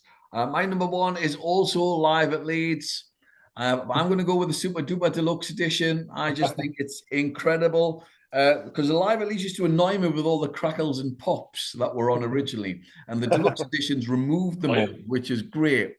I just love the fact that the set is literally 2 halves. So you've got like hits in the first set with covers, you know, like I'm a Boy, Happy Jack, Substitute. And then you got like the incendiary Young Man Blues. I mean, that's just crazy. I did that in my first ever gig as well, or second ever gig. We did Young Man Blues, which I used to love. Quick One is just brilliant, and I love the hilarious banter that Townsend has on it, telling the story in the band, or the interaction between Townsend and Moon's really funny in terms of the way the conversation before they go into it. It's just superb. The band are just they're just on fire. For me, between 68 and 76, they were the best live band in the world. And I just think they were untouchable. I mean, the second side's all Tommy, of course. The other bits, Tommy and like Amazing Journey, Sparks, just the instrumental aspects of them as well. They're just phenomenal live. They really are. Daltrey's discovered his voice at this point, rather than having that thinner pop voice, if you like. He's become this sort of rock god. Of course, Entwistle's just ridiculous. Ridiculously brilliant. Townsend, and they're almost like a jazz band, aren't they? Because you got a bass player doing a solo, you got a drummer doing some sort of solo, and you got Townsend doing, but somehow they all work together perfectly. It shouldn't work, but it does. And there's an argument if Entwistle played like that style, Entwistle that style, or Moon that style in another band, they wouldn't work. They work perfectly together with that lineup. It's untouchable. It is untouchable. My old uni as well. So I went and stood on the stage deliberately just to see I'd stood on that same place for when I was doing my PGCE. Just what a tiny little venue. It's a little L shape. So you got the stage and then it sort of goes off on the side. So you couldn't see the band anyway for half of it. But people forget. Live at Leeds went down so well that the Stones then recorded live at Leeds as well. I think the following year, and so on the Sticky Fingers Deluxe Edition that came out, the Super Deluxe Edition, you got the whole Rolling Stones live at Leeds concert, and that is fantastic concert. That's a really great gig as well. Not as good as the Who's, but it's a truly great concert, and I think it's even better than Get Your Yah-Yahs Out, to be perfectly honest. That's worth checking out as well. But yeah, it's live at Leeds. The Who, it had to be. That was always going to be my number one. Wow, we almost had complete consonance on the number one. That's amazing, isn't it? So let's do our honourable mentions. Let's just whiz through them because there's loads here. Paul, do you want to just list a few? That was something in mind. Very quickly, the one I absolutely agonise over, and I can't believe I've left it out, is Deep Purple Made in Europe. I knew you were going to see it. Honestly, how I'll sleep tonight, I don't know. But I listened to it again this week, and I'm like, I love Ritchie Blackmore. I don't like that album so much. There's a lot of filler on it. There's a lot of jamming. There's a lot of call and response from Gillan and Blackmore. I don't really like. So yeah, I didn't make it for that reason. The Jam, one of my absolute favourite live bands. I just didn't find space for it. I've never really had a definitive live album that I love. Yeah. Pink Floyd. How did I not get a Pink Floyd album on there? John Martin. Love John Martin. Jeff Beck, either at B.B. King's or Ronnie Scott's. A couple of Stevie Ray Vaughan, James Brown. Any of the James Brown albums, really, Live at the Apollo or Live in Paris. And Tower of Power as well, another of my favourite bands. Rocco Prestia on bass, absolutely phenomenal. Yeah. So any of those kind of made the top 10, but couldn't find space for them. Yeah, great. Some big albums there, aren't there? Yeah. What have you got, Jeremy? Well, this was almost on my list. Musique Roxy. This is a 4-track live EP. Roxy Music. From Fréjus. Recorded in Glasgow. Oh, the Glasgow one, yes. And it just has 4 songs on it. Can't Let Go, My Only Love, Like a Hurricane, and Jealous Guy. It's absolutely phenomenal. The band is incredible. Manzanera just ripping off these leads. McKay like blowing that horn. And the thing that so bothers me is that years later, they put out a live album from that same tour that was recorded in France. Yeah, that Fréjus one. Dead on Arrival. It's called Heart Still Beating. The heart is not beating. I don't know what went wrong, why they released that one instead of just giving us the complete Glasgow concert. It's odd, isn't it? Because the video live in Fréjus is actually really good. Maybe it's good if you watch it. The recording's flat. Compared to these performances, almost like Babylon by Bus, there's a kind of epic widescreen quality to everything they do. But I don't want to get too hung up on one thing. So I also had Live at the Apollo, How the West Was Won. Talking Heads, Stop Making Sense. Yeah, that's on my list. I will say that it's a little bit aged Yeah. now, and I think it's best experienced in the movie, Yeah. where you can see the build up from across their career. They chop a lot out on the album, but it's obviously a wonderful souvenir. Beatles live at the Hollywood Bowl. Track It Down. It's been Pete was saying, it's a stepchild in the Beatles catalog. Never been released on on CD or digitally, but you can find a copy for about $10 probably. Rock of Ages, the band live before the flood, like I said. Recently, Fleet Foxes put out a wonderful live album, live at Boston Harbor. Absolutely fantastic. The vocal harmonies, and just like when you think about Power, you don't think about acoustic instruments. That's one thing Fleet Foxes does so well. They'll have, acoustic bass and 3 acoustic guitars, and then they have horns on it. It's just a wonderful sound. Robin Pecknold, one of the great songwriters. I've seen them live, very good. Yeah. Velvet Underground live, 1969, a wonderful record, intimate, warm. Wilco, Kicking Television live in Chicago, completely underrated live album. If you know Wilco, you know they're almost better on stage than they are on record, and this album really captures that. P-Funk live Earth Tour, I almost put that on there, but then I realized it has 3 studio tracks on it, so that sort of made it a little bit of a on the fence, but it really is great. They were one of the best live bands ever. Not only How the West Was Won, but also Celebration Day is just a ridiculously good record. It is brilliant, yeah. And the film is also amazing. I remember once I was with a bunch of family members and they were like, is that really any good? So I put the DVD and I said, just watch this part. We ended up watching the whole thing. Nobody moved. Jason Bonham's incredible on it.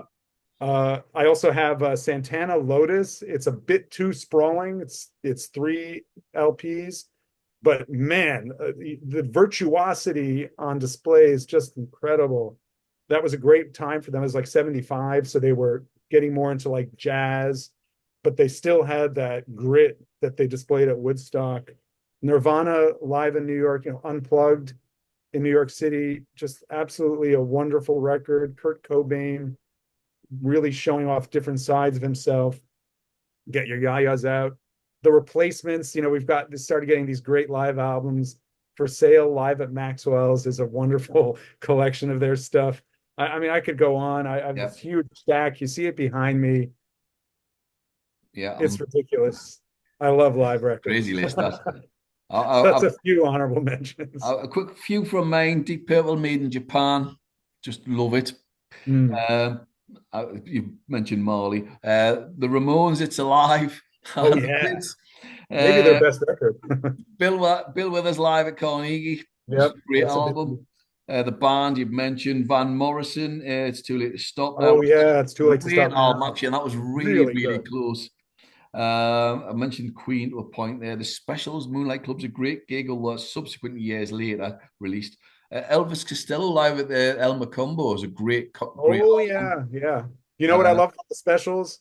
The single, Special, aka Too Much Too Young. Do you know that single? Yeah, the live, yeah. To me, that's one of the greatest live recordings of all time. It is. Too short to put on this list. Much better than the album, though. Album version. The album version's too slow. Metallica have got some great live stuff out there, actually.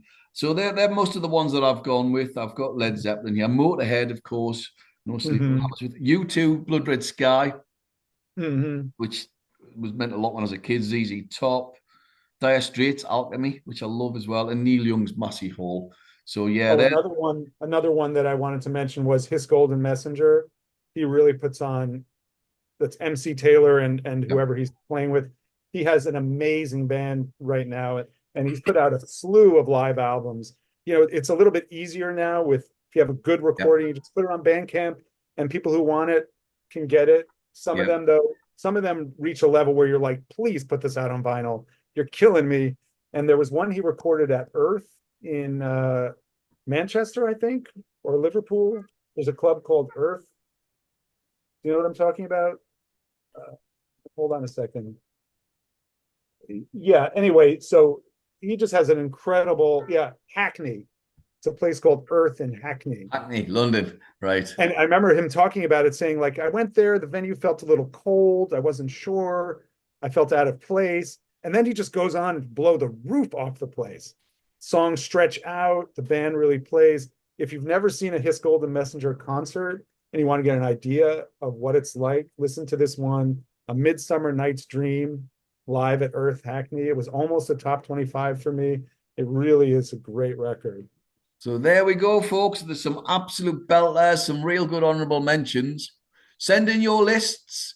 We'll be intrigued to see what you've got with. Remember, subscribe to the channel. Please click the like button. It really does make a difference. So please subscribe. Go and check out other shows on Genesis, Roxy Music, XTC, Post Punk, Free, Bob Marley, Joy Division, all the rest of it. Go and check them out. Okay, till the next time, folks. Take care.